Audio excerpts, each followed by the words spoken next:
It is my pleasure to introduce our mayor, Orrin Mahoney. Everyone I think in this room knows Orrin. When I came to Cupertino 8 years ago, he was very active, both as an employee at one of our major businesses here, HP, but also volunteering his time, working hard with the Chamber of Commerce and their leadership. He's worked hard at Rotary and been your president. And I would like to think that that's really the route to public service, is when you run out of other jobs to do and you have to just keep on going to the next level, running for office, and now serving as our mayor. It's a pleasure to work in a city with somebody as astute and as long-range thinking as Orrin Mahoney. And so looking forward to hearing your remarks, Orrin. Welcome.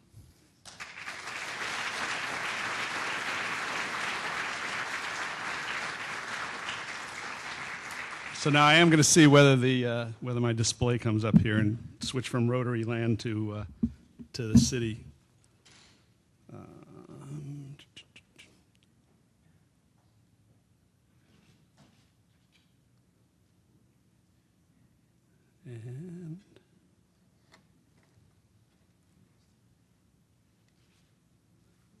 All right, we're good.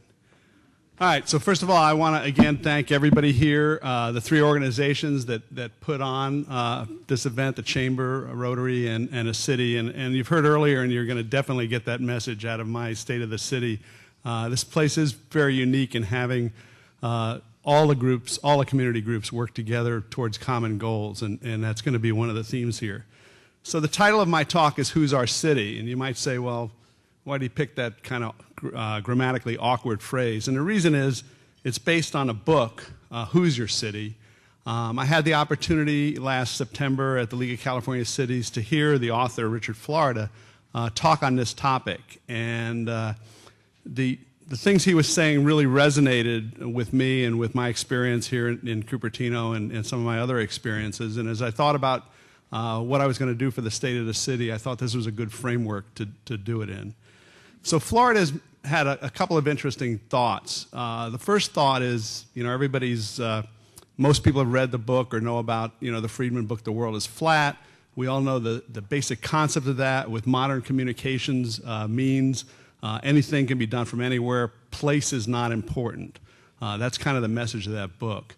And Florida doesn't agree with that, I think a lot of people in this room won't agree with that. If you remember that, a few years ago, it was going to be, since communications was there, all the people were going to move out of Silicon Valley and move to Stockton and Modesto, whatever. That didn't exactly happen, and it's certainly not happening right now. So Florida's message is, in fact, the world is very spiky, is the term he calls it. And if you look at a couple of different ways of looking at it, the first here is population. Population centers are definitely not evenly distributed. There's, big gaps, obviously, in Africa and stuff. But more interesting is light emissions. And this is really a proxy for economic activity. You've all seen the pictures from outer space with, different amounts of light glowing. And that's kind of a proxy for economic activity. And that's probably more interesting. But where it really gets interesting, if you talk about patents, and if you talk about scientific citations, if you talk about the future of what we're going to be, innovation, entrepreneurships, or whatever, this is a much more interesting view of how spiky the world is. So we may have spikes in Beijing and Delhi and London and certainly Silicon Valley and back on the East Coast. But when you get out of that area, on any of those countries, that goes down really fast. The next interesting point that Florida made is this point about the chicken or the egg. Do people follow the jobs, or do the jobs follow the people? And traditional wisdom is that people go where the jobs are. And his breakthrough in that thinking was he originally was a professor at Carnegie Mellon in Pittsburgh. And at that time, one of the things, if you go back to the previous slide about kind of, the innovative areas, they're all started out clustering around a university typically. Silicon Valley started with Stanford, spun off HP, et cetera, et cetera. The East Coast did the same thing with the universities around the Boston area, and around the world, I think that's true. Pittsburgh went through a big transformation a few years ago from an old Rust Belt steel-making city to a pretty modern city now. And a lot of that is because of the universities that are there, Carnegie Mellon University, University of Pittsburgh. And therefore, they spun off innovative companies and they grew up around there and the model was working. What really was the epiphany for Florida, for the author of Florida in this was a few years after that he had moved back to Boston, and he picked up the paper one morning and read, in the business section that basically, I forget the company's name, but it was the poster child for that spinoff in Pittsburgh was moving to Boston. And he couldn't understand it. It's like, well, why would you do that? It's certainly not because it's cheaper to be there. It's not because it's easier to do business there. The answer is that that's the place as a place that could attract and retain the type of people that they wanted to employ in their company. And we've got examples of that right here in Cupertino. Apple and HP have already said that they're committed to staying in Cupertino and actually expanding in Cupertino. Not because they love us on the city council, not because we're the easiest people to do business with, but this is a place, in fact, where people want, the type of people that they want to attract and retain want to live. And this is a quote out of Florida's book. I'll let you read it, but basically it just really says that. In other words, what's interesting about this quote, it doesn't say companies are competing, it says cities are competing. Cities around the world are competing for these kinds of people, and then the companies that want to have these kinds of people are going to go to those cities and stay in those cities. So what makes a great city? What makes a city that will attract and retain the type of people that we're talking about here? And he goes on to that in his book as well. And there's a survey they did called the Geography of Happiness, and they had 27,000 respondents to this, and they all ranked various factors. But in the end, those factors got grouped into 5 areas. Physical and economic security, basic services, leadership, openness, and aesthetics. So these are key things that I'm going to talk more about and how the city of Cupertino ranks on these. But before I do that, I'd like to take a high-level look at how the city reacts to these, a very high level.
So first of all, let me, your applause is well deserved. That's due to Ray, Pete, and Robert, our audiovisual team from the city of Cupertino. For those of you who don't remember, they won a national award last year.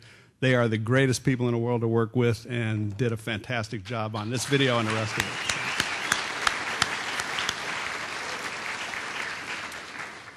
So let me go back now to those 5 areas and really talk in a little bit of detail about how we fit. The first is physical and economic security, kind of on a Maslow thing. This is like the base level thing that a city should provide. And Florida's definition of that are perceptions of crime and safety, the overall direction of the economy, and availability of jobs. Let's take a look at how Cupertino fits there. Okay, public safety. You heard a little bit about how we're doing. These are some statistics. This is from the City of Cupertino's annual report, so they're kind of our fiscal year, which ended last June, but basically the trends stay the same. Basically, things are stable or decreased, which is great. The only area that's increased was burglary. A lot of that's automotive burglaries, and actually, that's probably the single area where you can do the best job. Don't leave your laptops out when you're parking at the Elephant Bar. So that's really what that increase is about. There were a series of thefts, and not just in Cupertino, but around the whole Bay Area and whatever, and that led to that decrease. So again, the Sheriff's Department continues to do an excellent job for us. They're a wonderful organization, but many people don't know that we have a special clause in our contract with them that really keeps them on their toes. And that's the Terry Calderon clause that says that instead of being in a dunk tank once a year, he's going to have to go into it every week if our statistics ever get worse. So Terry, thanks a lot, and thanks for being a good sport and being in a dunk tank at the Fall Festival last year.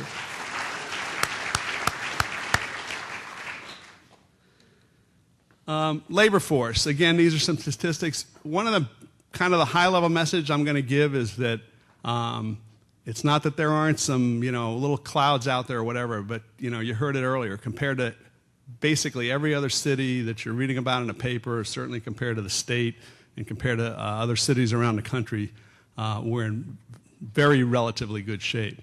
And here's an example. Jobs is a key thing. How do you feel about your job? Nobody's job is protected. I think everybody knows that now if there's anybody that doesn't. But we have some great companies here, large and small, that continue to do well, continue to make good announcements about their earnings instead of bad announcements about their earnings. And overall, our unemployment rate has been going up, but as of October, which is just a few months ago, it was about half of what the county's unemployment rate is. So again, is that good? Is that worse than it was, a year ago? Yes, it is, but, relative to the rest of the economy, we're holding our own. And that's the same with housing. A lot of what funds the city and a lot of how people feel about their own economic security is tied up on the net worth, and a lot of that's in people's housing. Again, this is some data from Silicon Valley Realtors Association. Is it going up and to the right like it used to? No. Or is it the same kinds of scary numbers that we've seen in other parts of the county and certainly other parts of California? No. Relatively stable. That's important. For you as individuals, it's also important for the city of Cupertino as we put our financial plans together. So speaking of city of Cupertino financial plans, our revenues have flattened out and our expenses have gone up. Some of the expenses that you'll see here, kind of the dash line, those are some projects I'm going to talk about later that are kind of big capital projects. Those are fundamentally done. And in the budget, so we don't have that looming over us, and they'll be completed this year. This is also, I'll just state it for everybody, this is the 2009 projection is our Chief Administrative, our Director of Administrative Services, got that right this time, and she is fortunately for us, she is very, very conservative. So we're hoping, as usual, that the revenue thing is a little bit higher than she's projecting and the expenses are a little bit lower. But the city is doing the right things. We've already, at our next council meeting, we didn't have time at the last council meeting when we finished at 2 a.m., to do a mid-year budget look where we're going to take another $1 million out of the budget with some savings from an expense point of view and make those numbers look better at the end. Now, having said that, the general fund reserves continue to do well. They've dipped down primarily because of the capital projects. But there are not too many other cities of our size that have, you know, $15 to $20 million in reserves for economic uncertainty. So we put away money for rainy days so that when the rain is there that we can actually, you know, pay for an umbrella, unlike certain other organizations in the state of California. Business climate. You know, how are things doing? So last year, we, you know, even in a tough economy, we had 27 new businesses that opened. A lot of them were, and I'll talk more about Cupertino Square. A lot of them were restaurants in the food court there, but other restaurants. But we had Murakai and some other you know, eyewear place, hair places. You know, Wolf Camera moved into the city from out of the city, and then Susie reminded me that most of you, I think some select VIPs here didn't get them because we ran out. Have a bag there, a City of Cupertino bag, to remind you to shop Cupertino, because that's the way that we're going to keep this going. We've got to get the businesses there. We've got to go there and shop there to keep them in business. Cupertino Square, what could the state of the city be without an update on Cupertino Square? Actually, there's some, again, I'll use the term relatively. There's some relatively good news there. If you haven't been over there lately, there's definite signs of positive life. The International Food Court is open and about half full, and the other half are people that have signed contract and they just haven't moved in there yet. There will be some new retail space down below underneath the garage. Benihana spent $1 million on a renovation there, and that continues to be full. And then there's just a whole bunch of internal things that have happened there. And the Hofbrauer Express, for those Oktoberfest fans, will be, or not Hofbrauer Express is open today, but the Hofbrau, which is the main restaurant there, a German-themed restaurant, will be open, and that's still on. So, and there's a new leasing team. There's just kind of a, you know, again, this is like probably the worst time, one of the worst times in history to own a mall or whatever, but that team is not given up, and there's some good signs, and there's some plans there, and we think the businesses are there, like the theaters and strikes and everything, continue to do well, and we'll just move our way forward. Now, you know, does that mean it's Pollyanna, rose-colored glasses? No. You know, Mervyn's as a company went bankrupt. Shane Company has declared Chapter 11, but they're still going to stay in business, and they're one of our top sales tax producers. And then the Fridays closed. And again, that wasn't a national thing. It was a local thing where the owner of 3 of the Fridays out here got overextended. Who would have thought? And they just ended up closing. But again, the team over there is working on the Fridays thing of releasing that space and stuff. So we're cautiously optimistic about the state of retail. So, you know, what about it as a place? Are people still investing? You know, we have, you know, 2 main new projects where that at least symbolize that people still think Cupertino is a good place to invest their money, and that's optimistic as well as far as looking to the future. The Shashi Hotel, this is on a gas station site down the block here, kind of back behind Target or really back behind the marketplace. Brain fault, thank you. And this was approved the other night, last Tuesday night, so kind of just in time. The plan here is a very high-end hotel, 4 Seasons type hotel. The plan, therefore, would not cannibalize our existing hotel business, and so it will increase our transient occupancy tax, which is a very important source of revenue for the city. They claim, and they're out here in the audience, you can talk to them later, the team, they want to start digging holes in the ground in June or July. So they've got financing lined up, which is really tough to do today, and they're ready to do something about it. Another very exciting project is what's being called Main Street Cupertino.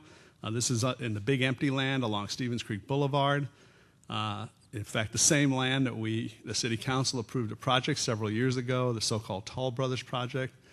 Now, at that time, I was one of the 3. It was a 3-2 vote. I was one of the 3 people that approved that project because I thought it was the best trade-off between some benefits that the city of Cupertino was going to get, a 3-acre park, some retail, and whatever. And the price you pay for that, or the trade-off you make, was some significant housing and therefore impact on the neighbors and perceived or real impact on the schools. At the time, I made that decision because I thought, well, this is the best project we're going to see, and you know, if we let this go, it's going to be a mistake. A a group of concerned citizens didn't like that or didn't feel that that was the right trade-off. There was a referendum, and that project, along with another project, got overturned. I'm here today to say, and I've said this in public and the city council as well, I was wrong. I think this project's a better project. I learned a lesson there. This project contains, the biggest thing in here, if you can see on the left there, is the town square.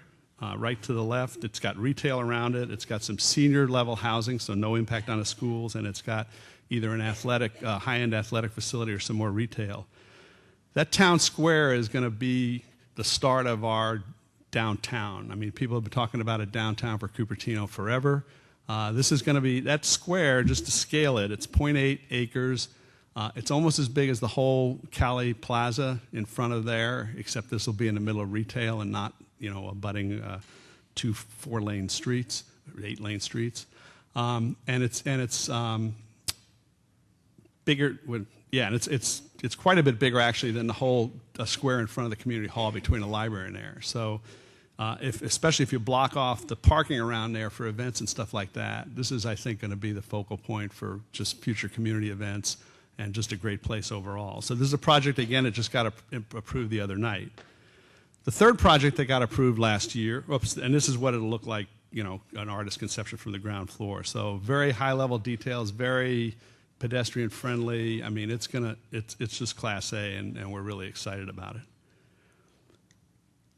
Oak Shopping Center. This slide was earlier in my presentation yesterday, and it didn't have a question mark on it. So just to show how real-time this all is, we got a message.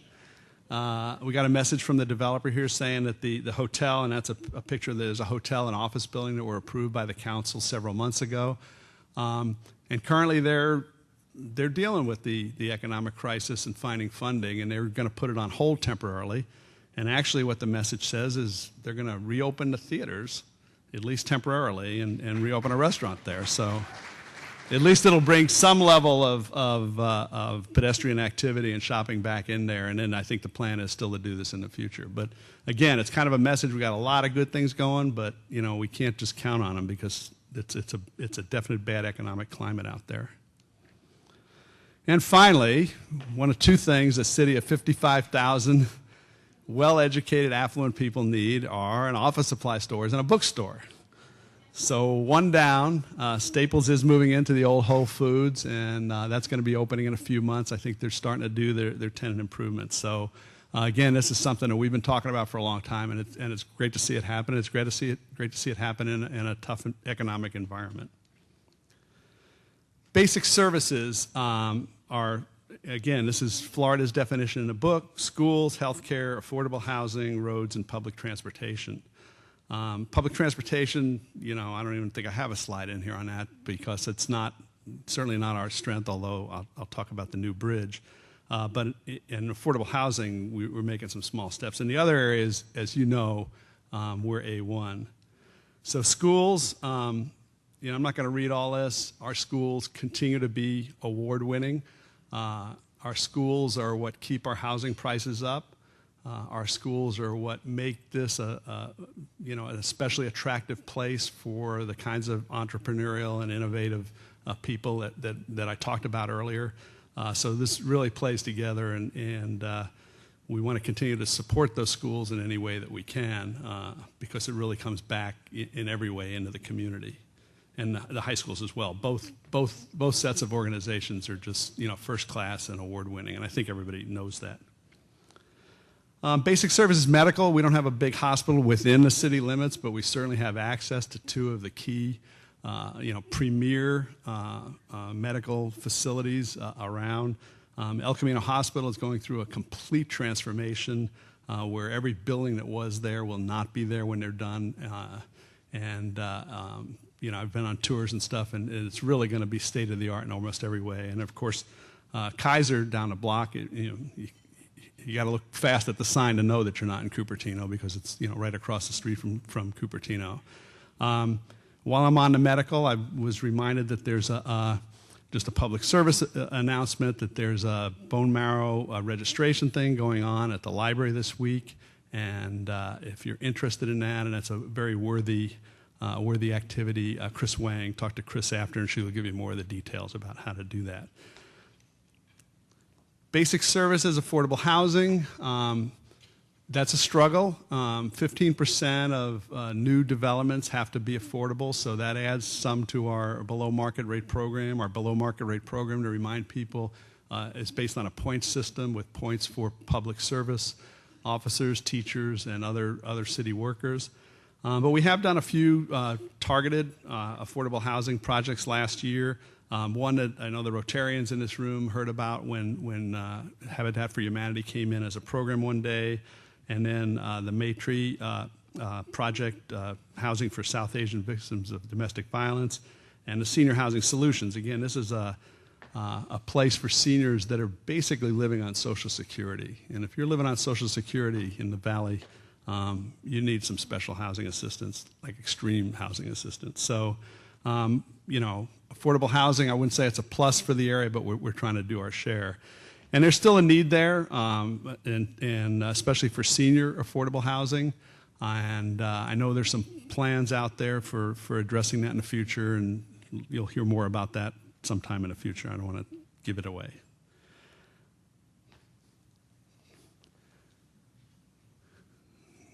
I think people know what this is. There was, for those of you who don't know, there was fortunately a time-lapse camera that was set up as the bridge was being built. I got to be sure I stop at the right place, so I'm going to stop talking for a second. But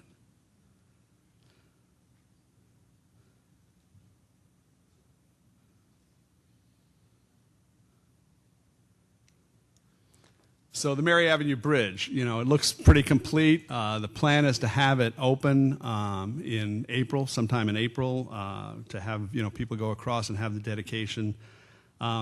This bridge would not exist if it wasn't for Ralph Qualls. So I'll just state that, for a fact.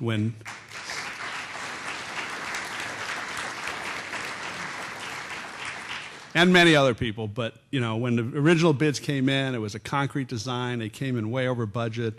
Ralph, through his network and connections and experience, put together a team to redesign the bridge into steel, have the same look. Come in under, with the final bid under where the estimate was, and you see how fast it's gone up. Not quite as fast as that little clip, but pretty fast. And, it's not just a public transportation thing, but I'm going to talk later about aesthetics and the importance of aesthetics in that list of things. That list of things was not in order, as it turned out. And so here's just another example of the difference that aesthetics can make in an overall project. Leadership is another category, and Florida defines leadership as the quality and efficacy of elected and unelected business and civic leadership and the opportunity for public and local engagement. We strike a home run in this area. These are just a few of the organizations that work together, and I really mean work together, not just talk to each other, but work together to make things happen. I take this for granted because I haven't grown up in Cupertino, but I've been here almost 30-something years. When you talk to people in other communities, this is not what happens. This is not, the schools don't work together with Rotary to make a project happen, or Quota doesn't do something with another organization. The Lions don't come out and do something in the parks here or whatever. This is very special, and it's something we just need to build on. And I'd also, going back to a topic I said earlier, a lot of times when we think of leadership, we talk about city leadership, and the city leadership is excellent. From Dave on down, everybody's here. I do want to introduce two new members of the city staff. It's going to be dark out there when they stand up. So Orrin Cook, Orrin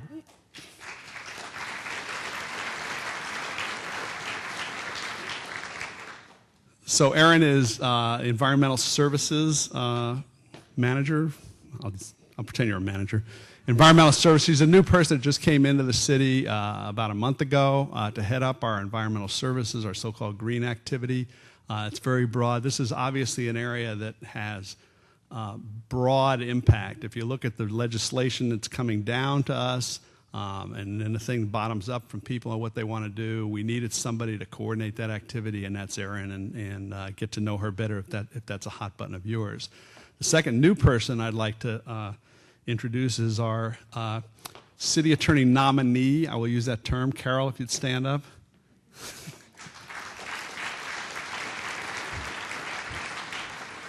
And I use that term because there's some little contractual things that we hope to solve at 5 o'clock today and basically finalize that. So Carol has big shoes to fill. I think those of you know that Chuck Killian retired after many, many years of service here. So she has big shoes to fill, but myself and the rest of the council are very confident that she's the right person to do that.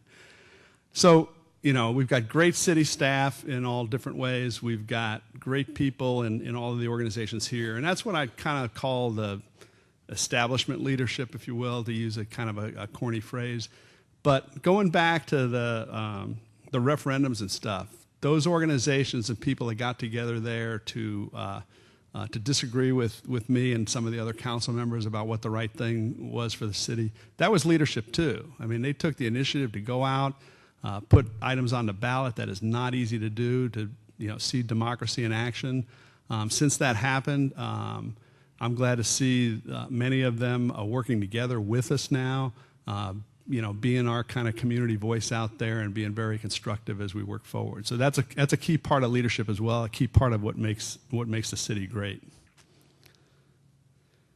Openness. The level of tolerance for and acceptance of diverse demographic groups, including families with children, ethnic and racial minorities, senior citizens, immigrants, and gays and lesbians. Again, you heard it earlier, that this place is unique from that point of view. And Don's inspiration, we didn't practice ahead of time, but Don's inspiration was the perfect inspiration, in fact, for the message I'm delivering here. This place is unique. And it's not just, this is something we've got to deal with. This is something that we should embrace. I'll talk about that more later. This is what makes Cupertino unique and positions us as a great place to attract and retain those people in the future. Aesthetics, physical beauty, amenities, and cultural offerings. The surprise in Florida's book was he puts it last, I guess just because he wants to talk about it last in the chapters. But in fact, when you rank the factors, it came out relatively high, and that was another surprise as he went through this concept. So the basic idea is, that it was a Maslow's thing, and you got all the other things I talked about first, and if it's a nice place, if it looks pretty or whatever, that's icing on the cake. That is not true. People live in the Bay Area in general and Cupertino in specific because of this aesthetics. And Cupertino definitely embraces that, not just in the parks around here, which are the county parks in general and whatever that we're associated with, but with the things that we do within the city of Cupertino. So our second big capital project, the bridge obviously was one of those. And again, that was done in partnership with the Valley Transit Authority. We did not pay for all that ourselves, and even Sunnyvale chipped in a little money, very little. But they'll get to go across the bridge too. But really, the Valley Transit Authority, as a regional partner there, really helped, or we could not have done that. And in the same way, the Stevens Creek Corridor Restoration Plan. Many of you have seen kind of the work activity going on. This is a really big change. This is changing the path of the creek, which has already been done, changing Blackberry Farm from a regional asset, I'll use that term, something where there was parking for 3,000 people. In fact, if a company wanted to do a picnic, and where 90% of the people that reserved picnic sites were not from the city of Cupertino. It's turning that upside down, making it a City of Cupertino project. It's I think a $14 million project, but not all of that is City of Cupertino. Again, partnership with the Water District, partnership with the state, getting grants, and again, the city staff is absolutely stellar at going out and getting other money to partner with us to do this and let us do this. The grand opening for this, and the key to this is a trail that starts at McClellan Ranch and ends up at Stevens Creek Boulevard. It goes all the way through there, and ultimately will be a link in Stevens Creek Trail that goes from the bay, and right now stops at El Camino Real, but there are plans to have that move through and go all the way up into the hills. Right now, we're ready to do phase 1, and phase 2 is on my list of things to try to move forward this year as well. There's just some activities there. There's some new bridges going in, moving trees, and doing some things. And a lot of the other pictures were moving the creek, so you saw them in the video earlier, kind of like bare ground right now until it gets restored. But a great project when this is done. It's going to open July 4th. That's going to be the grand opening, and there'll be a series of events there to celebrate that. Big project, again, thanks to our Park and Recs people, headed up by Mark Linder, and also obviously in partnership with Ralph and the Public Works team. Well, before I do that, there's another park that's going in this year, a smaller park on Sterling Barnhart that's going to go in, and that's planned to go in at a part of the city that does not have a park today. We try to have a certain number of parks for each 1,000 people or areas of parks, so that's another one that's been missing for a long time, and it's going to happen this year. For those of you who drive up and down Stevens Creek Boulevard, you may have seen a pretty nice looking new building there. That's the De Anza Performing Arts Center, and it includes the UFRAD Gallery. This will be, I think the grand opening for the center is March 6th, and there's an opening for the UFRAD Gallery on March 11th. This is a 400-seat theater, so compared to Flint, which is 2,400, this is much more intimate. If you were to look really fast in the video there were some dancers on the stage. That's about what it's going to look like. It is first rate. This is a reflection of local money through the bonds that can be spent on assets to the community. You know, another interesting thing here, and this is just one of the more recent examples, you know, for a long time we talked about De Anza had a lot of nice facilities, but you wouldn't know it from the city. I mean, everything was faced internally. The old student union or whatever was inside. Once upon a time, this building might have been, you know, designed to show its back to the city. That's all changed now. We're working on integrating that in and having these be assets. And again, the assets that we have here go beyond the city in the general area, but this is one of the key new activities. So what are my goals for this year? I have three. Maintain the city's financial health in turbulent times. We think we're doing okay. We're planning to do okay, but it's going to be certainly not business as usual, and the rest of the city council and myself are dedicated to keeping things under control, not getting in on things early. We have a hiring freeze on right now. We don't want to be, we want to avoid any kind of layoffs if we can, and we have the reserves to do that. We certainly don't want to cut into our public safety and other things that are key to the city, and we've never done that in the past, I don't believe. And we don't plan to do that now. But that's something we're just going to have to continually monitor. Move forward with projects that enhance the reasons people want to live here. You know, most of those are in place now, and moving forward in most of those means, you know, going to the grand opening, which is a great thing to do. The only exception to that I want to at least see, given some of the budgetary issues, whether we can start to get really serious about phase 2 of the Stevens Creek corridor. I'd hate to have a trail that goes from McClellan Ranch to, you know, 3/4 of the way to Stevens Creek Boulevard and then has a fence there. So if we can do some kind of short-term thing to at least get the trail through and maybe work on the other amenities later. And I know we have, you know, grant opportunities out there or whatever, but those are going to be harder to, you know, from the state for sure, and some of the other organizations, those are going to be, I'm assuming, increasingly hard to get. And then third, build on the intercultural spirit that sets Cupertino apart and prepares us and our children to thrive in a modern world. I talked about that earlier, that having the groups that we have here work together, do things together, that just sets such a great example for our kids and the rest of the area on how things are going to be done, how things are going to be great in the future. So. You've heard me, you know, that's my view, but let's just see some other external views of how we're doing here. So Ford's Magazine recently did a survey of America's most educated small towns. This is in the country. This is not in Santa Clara Valley. It's in the country. Cupertino is number 18, you know, based on the number of advanced degrees. But their description of Cupertino, their capsule description, I thought was neat. Situated on the edge of several state parks, Cupertino's natural beauty, proximity to wine country, short commute to San Francisco and Santa Clara attracts Silicon Valley entrepreneurs and well-educated researchers. That's a great capsule that, you know, that sums it up right there. Top 20, this is from a few years ago, but I'm sure it's still the same. Again, in the whole country, number 7 in total number of patents, just kind of going back to that theme that this is where the action is for innovation and entrepreneurialism. And that's, of course, based on our companies that are here, and as well as all the startup activity that continues to be here as well. This is from a few years ago, but I'm sure if they did the survey again, we'd probably move up in it. This was best towns for families, based on a whole set of criteria they put together, and in that one we were number 3, and this was a Bay Area one. So this is an interesting one. This is an ad that was in Harvard Business, an ad in the New Yorker for Harvard Business Review, which is a magazine, again, targeted at high-level CEOs and whatever. And I'll blow up what it says there, which is kind of fun. It says, you're already a valued member of a winning team when you work with Beijing, challenge Houston, debate Cupertino, and collaborate with New Delhi. So,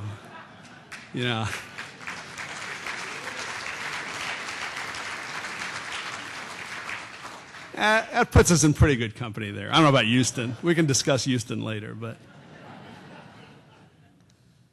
So who's our city? Our city's Cupertino, and it's a great place to live, work, and play. So that's my message, and thank you very much.